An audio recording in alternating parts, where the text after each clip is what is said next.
Hey there, everybody. How's it going? Welcome back to another awesome episode of On the Throttle with Jacqui and my buddy Josh over there.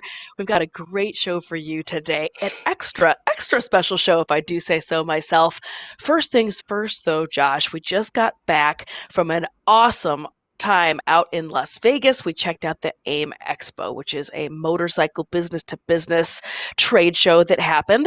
Really, really good time. Lots of great new product. We got the chance to talk to some great companies and see some cool things out there. And I even had Patrick, who's over there in the home office, put together a great little mini video showing you some of the cool things that happened out at AIM Expo. So if we can go ahead and roll that video and check out some shots from AIM Expo in Las Vegas.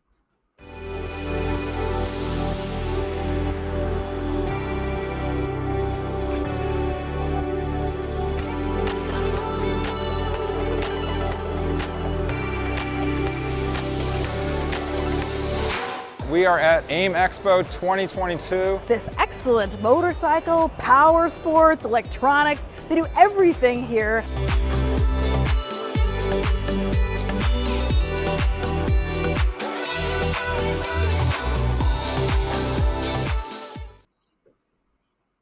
Thank you, Patrick, for that awesome video. But yeah, Josh, we had such a blast out there, such a good time meeting new companies, shaking hands, and seeing awesome new product. I wanted to go ahead and bring that to you. We will be showing some videos here on our MPN channels of those videos and of some shots of those awesome new products. So make sure you hit that notifications on and subscribe button. You are not going to want to miss it. Now, let's jump into today's show, Josh. We have got all sorts of great things going on with new bikes, right? Oh my Yes. goodness. I've got, so there's two things for me is one is how would you like to experience Oregon Trail with less of a chance than you had with the Commodore 64 of getting dysentery? We're going to talk about that. And then second part is we're going to talk about a vehicle that you can use to experience that with. So those are the two things that I got today. I don't know who this Terry is, but I don't want to be dysentery. That's all I'm saying. I don't want to upset Terry. Oh, I don't want nothing to do with it. So yes, I know you've got some news about BDR. I've got some news about some new bikes. You've got some news about new bikes. It's that magical time of year when everyone's trickling out all the new bike news, and it's just absolutely delicious. Our finger is right on the pulse today because today I'm going to be talking about some new bikes from Harley-Davidson, who just launched digitally a handful of machines just today. But first things first, speaking of Las Vegas, there is an excellent auction going on right now. As I mentioned at the very beginning of the show, we were there for AIM Expo, but currently underway is a great auction. I've had the good fortune of going to this. It's powered by the folks at Mecum.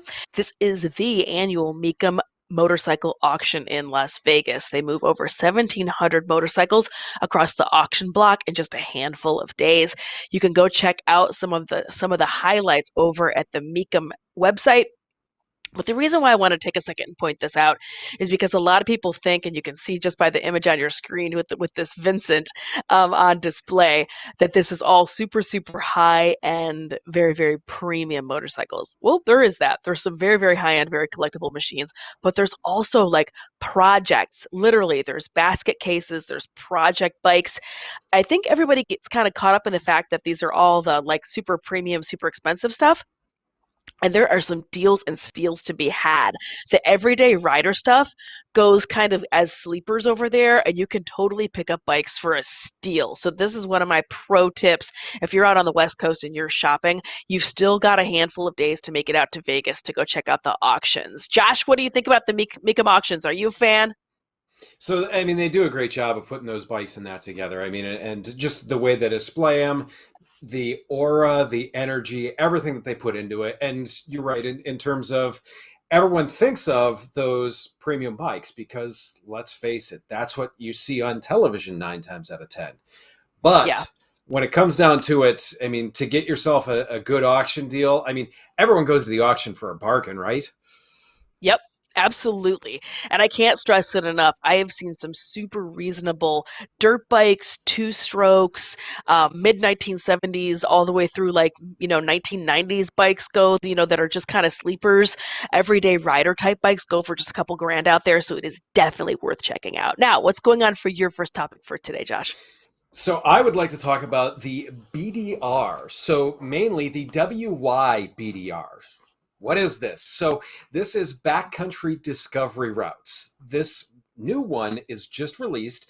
It is the 11th route done by BDR. It is in, take a guess with the WY, Wyoming. Now, from what I'm gathering is like 48% of Wyoming is public land, which is absolutely awesome to go out and do stuff like this that you're seeing in the picture. Oops, it's that side. That side.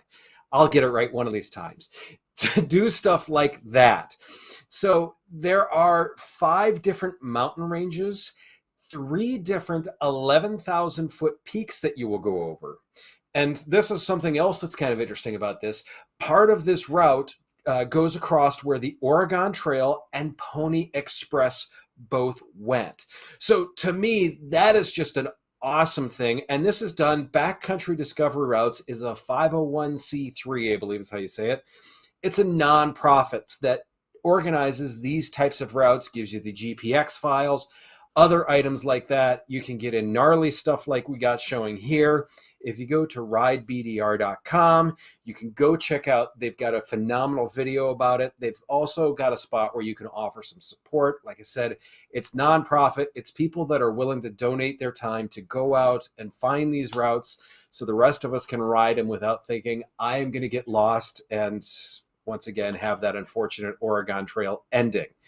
Is this something that you're thinking about you're going to take a ride on, Jacqui? I mean, again, I don't want to upset Terry. I don't want to be dysentery at all. No, all dad jokes aside, I think the BDR looks like a heck of a good time. I've got lots of friends that do this every single year.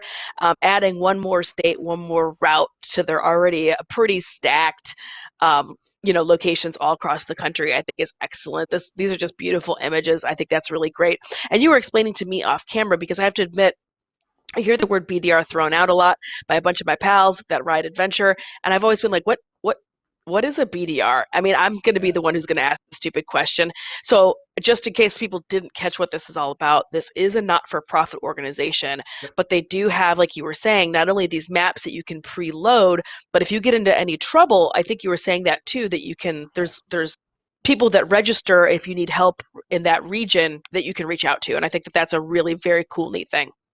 Yeah, for sure. I mean, anytime just to have that extra security when you are out there, and when I say out there, I mean way out there. Some of the people talk about this route. They're like, you just have this feeling of you are the only person just out here. And which is, I mean, it's part of the reason why we ride these types of rides. But it makes it a little scary at some points too. So to have that security blanket is a great thing. So what was your next thing? You said there was a motorcycle company that may have had some news today. I don't know if people have heard of these guys. Just some tiny little news. I mean, it might have snuck under your radar. I'm totally joking. It's been burning down the internet all day. This is the new bike lineup from Harley-Davidson. They just released their Faster, Further campaign. Further, Faster campaign just launched today.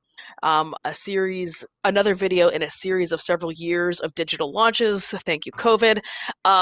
That they're producing this really great content. Their launches now are lasting like about an hour, and they're these beautiful, beautiful videos. You can go ahead and throw that next slide up, please. These beautiful videos showcasing like these bikes and where you're going to go and what you're going to do. And they talk to the designers and they talk to, the staff and the people behind them. Anyway, that was what launched today. But several weeks ago, they started sneaking out a couple of other bikes that didn't quite make the cut for this particular video, this particular vibe. And that is going to be some of the new colorways. Not necessarily, these are not new bikes necessarily. These are just some new colorways for the first handful of shots. This is going to be, of course, the Pan America in a really beautiful blue. If you want to go ahead and throw the next slide up, they also did it in a gray for this year.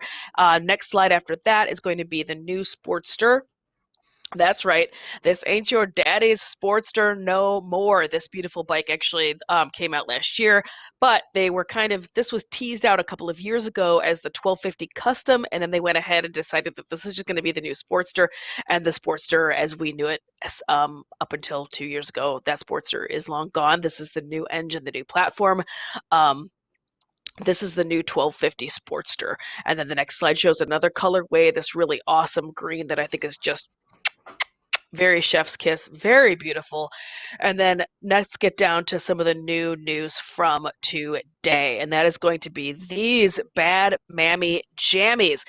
So Harley Davidson's launch today really was leaning very, very heavily into their King of the Baggers vibe and feelings that they are having going forward. If you're not familiar with King of the Baggers, also known as Josh's favorite race series, King of the Baggers King of the Baggers is just what it sounds like. It is indeed taking high performance baggers out on road racing courses and putting them through their paces. It is very action packed. It is very inappropriate bike racing, which are some of my most favorite things. There is always very catastrophic like accidents and wheelies and yard sales and looping bikes off of the start finish line. It's absolutely bananas and it burns down the internet.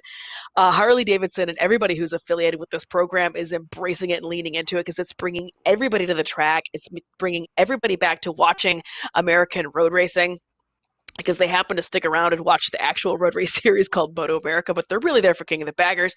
So Harley, seeing all of this like furor, seeing all of this interest, very, very smartly decided to lean into this platform. And this is a handful of the bikes that they launched today. On your screen right now, let me go ahead. Ashley, if you can make that slide be bigger so we can get a really good look at it, if possible. So this is going to be on your screen right now. This is going to be the two new performance baggers, the Street Glide ST and the Road Glide ST. The ST designation is brand new for the Harley Davidson folks, and it of course is referencing Sport Tour. That is their new language for this performance bagger. Sport Tour is the category that they are now jumping all the way in with these two beautiful bikes on the screen right now. Is the Street Glide and Road Glide STs. Very, very beautiful bikes.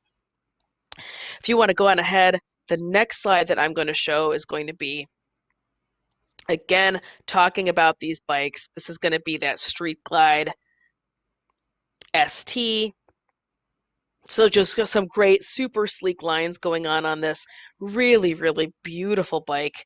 I also wanted to go ahead and show a little bit of the next bike that I'm going to show is also just been burning down the internet. Oh my goodness, this is the Lowrider ST. You see now this super clearly referencing some King of the Baggers shenanigans with its high tucked up bags on the sides, super, super sporty, but this bike is referencing a handful of other things. One of the headlines I saw was "Party Like It's 1983." This is channeling some earlier bikes from Harley Davidson. I think it is absolutely referencing the abandoned Harley Davidson Project Nova from the Wayback Machine. This is also referencing some custom bike stylings that's happening out in California by making these bikes be a little bit taller, the bags being tucked up so you have better lean angle. Just some really beautiful machines from Harley Davidson. I think that that is just an absolute winner. I love this. I love that this also is the bigger engine is going into all of these bikes all the way around. They all come with that 114. So they have tons and tons of power. It's hard to tell from this shot on the screen, but this is in a slightly smaller type platform. So this is also showing some love to the Dyna Bros because they killed the Dyna a handful of years ago. But I think this is dead sexy. I think this is wonderful. And then the last slide from the launch today. And again, there was a bazillion other slides. They did release a ton of other bikes. I just wanted to give you some of the things that really caught my eye. This is going to be this year's CVO. Again, CVO, Custom Vehicle Operations from the folks over at Harley Davidson. This is going to be one of their CVO bikes. This is new to the lineup. It is embracing the bigger engine, tons of tricked out custom paint, upgraded sound going on with these bikes as well. Josh, what do you think about all these beautiful Harley Davidsons? I know these are some of your favorites. So it's interesting when you look at that because the first thing when we got into the ST line was the first thing that comes into my head is I'd love to see the new engine in that because the new engine in that is less over square. We can get those piston speeds down a little bit, few more revs out of them, but then it's balancing that Harley noise with that new engine and which way do we want to go with that? I think they've done a great job in terms of the evolution of stuff like this moving forward. Now that they've got the new engine, seeing these setups being transformed like this, it's a step function. And I think Harley's making steps in the right direction to make sure that they're capturing more and more of the audience that's out there. So I really do like seeing this. I mean, we've seen guys hike the bags up for years on stuff like this and just see if they can drag the back tail light. So I mean, I'm glad to see Harley's like, okay, people are doing this, we'll do it for them.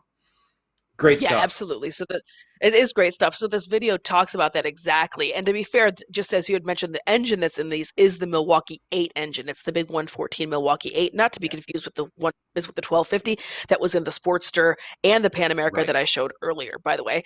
Anywho, so you're totally right. In the video that they launched today, they even talk about that. They talk about going to shows like Mama Tried and Born Free, and they're checking out the custom bikes. And they said, out of a field of 100 Harley-Davidsons, they would see 2 or 3 in this style, and then they would go and they would think about it and they would do their research and realize, like, is there something here? Is this just a one-off anomaly, or is this an actual trend? This is where we're headed. And they decided to jump on and get in here. Here is the one thing I will say, however. As much as I love these bikes, I think they are dead sexy and gorgeous and absolutely beautiful. The first thing that they're going to get asked at the dealerships on the showroom floor is, where is the backrest? Where are the passenger pegs? Where is the trunk? And it cracks me up because you can't have it both ways, but the customer wants it both ways. They want this mean, nasty, aggressive, sexy looking bike, but then they're like, but I've got to put my significant other on the back, and they've got to be comfortable back there, and there's got to be all this stuff on it. And it's like, you can't have it both ways. They already make that bike. They make this great big huge tour bike. This is for a different segment, but I promise you, I've worked in this industry a long time. I have sold performance bagger type bikes. Not sold, but like I've literally talked to customers at consumer facing events like trade shows and have represented bikes just like this. And that's the first thing that they're going to ask. But for right now, I'm still going to celebrate it. I'm gonna give them the big high fives because I think this is dead sexy. I love that this is in a medium-sized frame, and it gives me hope that maybe I could throw a leg over one sometime soon and be able to take one out. I think it is just a slam dunk for them. So bravo to the folks over at Harley-Davidson. And speaking of new bikes, I know you also have some new bikes going on too.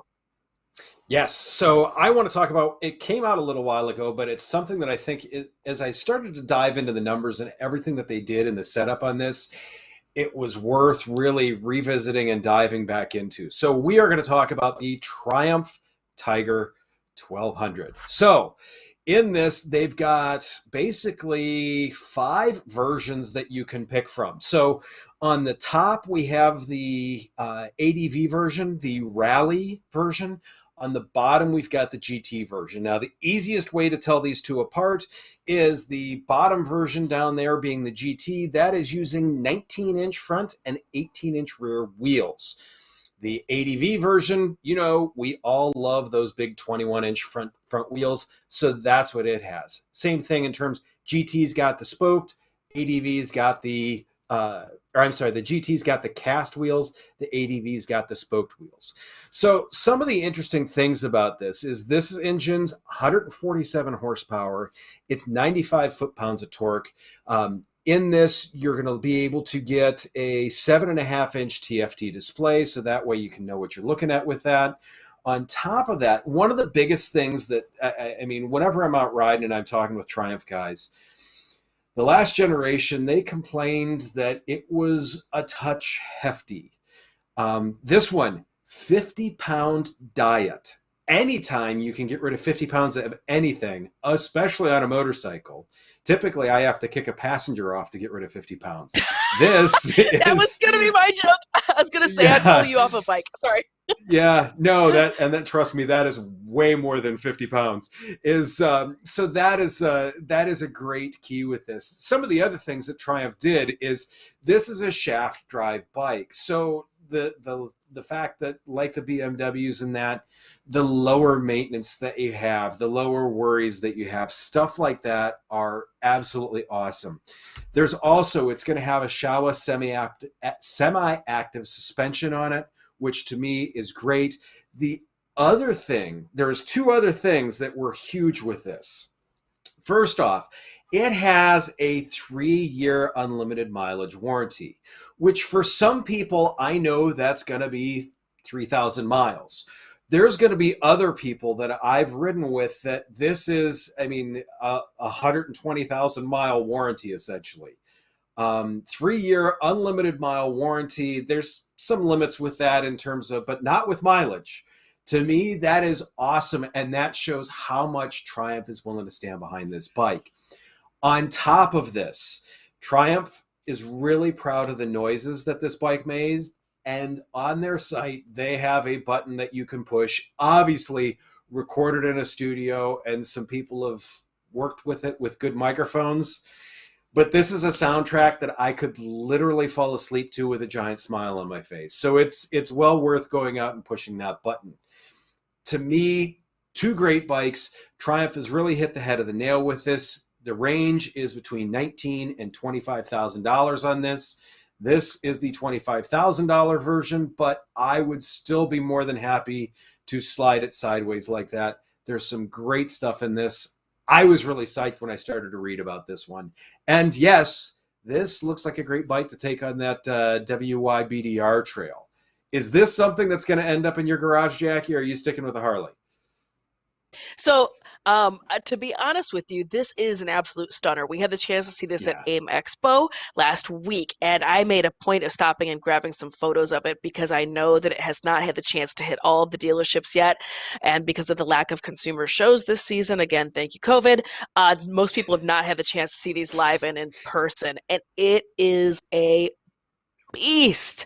Oh my gosh, it's an absolute stunner. I mean, this is just a shot across the bow right at the BMW GS. It's even shaft driven. What in the world? My mind was completely blown. It is huge. It is tall. It is absolutely a very, very interesting contender to be in this heavyweight ADV space. But heavyweight, not any longer, because as you mentioned, it got on a 50-pound diet, which is absolutely what this bike needed to have happen between that and the much less maintenance shaft drive. I think that this is very, very interesting news from the folks over at Triumph. To me, I mean, just the way this whole market, and what I've loved about the past couple of years with just everything in power sports and the renewed interest and the reinvigoration of this market is it is driving so much competition because we are getting such amazing motorcycles, jet skis, ATVs, UTVs. I mean, it is a dog eat dog. You've got your choice of whatever you want and how you want it out there. To me, that's just awesome. I love how this is being driven. I think so too, especially for brand loyalists. They're finding more and more and more selection within their chosen brands because everybody's kind of playing in everybody's waters now. Everybody's spreading out and getting into different categories, which is really very, very interesting. But yeah, this is just a dead ringer shot across the bow at the BMW GS. Oh, yeah. So we're gonna have to wait and see how those first ride reviews trickle on down. Personally, at 5'2", this beast was completely unmanageable for myself. But, you know, God bless. For taller folks, this will be a really, really nice option. You know what? Once you're moving, it doesn't matter anyways, Jacqui. Just pin it and go. I mean, I'm in it to win it, man. And as long as I can find a big rock or a curb to park next to and lean over on, I'm all good. I'm all hunky-dory. You're good. You're good. Yep. And then what else? Josh, did you have any other new news for the folks over at Triumph? Those two are the big things that I got, the BDR and then a way to do it. And like I said, this is a way to avoid dysentery. No, I love that you brought the slam dunk. You brought the ride and you brought the weapon to do it with. I love that you were thinking ahead and you brought both things. I just brought some rad bucket list bikes that I think are beautiful and just got announced today. You know, we're always trying to keep our finger on the pulse out here at MPN, here at On the Throttle. So thank you so much for tuning in. Make sure, again, you click like and share this show with all of your friends because, man, if we just aren't all over all the new news this week, Josh, right? Yeah. Big time. Big time. Awesome. Lots to have fun with. Absolutely. And we'll have another great show for you next week. So make sure you come on back, hit that notifications on and subscribe button, and we will see you next week.